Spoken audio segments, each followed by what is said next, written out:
In 1994, a young Wall Street hotshot named Jeff Bezos was at a crossroads in his career. Continue amassing a small fortune or abandon it all to sell books. That decision would single-handedly change the history of e-commerce, publishing, film, TV, journalism, and quite possibly interstellar travel.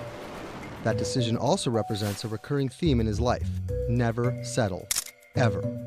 This is how Jeff Bezos took a simple idea into a garage and built one of the largest marketplaces on the planet.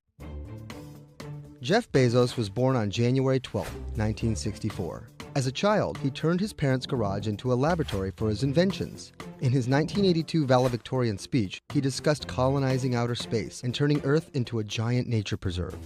Graduating from Princeton with a computer science degree, instead of going straight into tech, he had other ideas. You don't become a billionaire unless you have this insatiable desire to accrue wealth and power. But I think he just looks at it in a way that's really different to almost anyone else I follow. That's Tom Metcalf. I'm a billionaires reporter for Bloomberg News. You know, he's always driven by success, and Wall Street was the pinnacle for most graduates. He was a very mathematical graduate. It really fitted his almost quant-like outlook. He quickly made a name for himself. At 26, the youngest ever vice president of Bankers Trust Company. At 28, the youngest ever senior vice president of D.E. Shaw & Co. It was there that he discovered a giant untapped resource: the internet. You've seen the internet grow by 2,300% a year. In all his time at a Wall Street firm, he's never seen such a growth opportunity.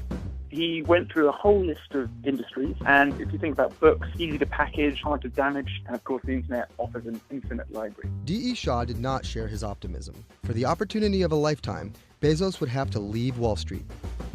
Whatever it is that you want to do, there's going to be risk in your life, and risk is a necessary component of progress. And he quite simply packed his stuff up, drove across the country, and the legend goes that while in the car, he was writing the business plans. Setting up shop in his garage in 1994, he incorporated his book company under the name Cadabra.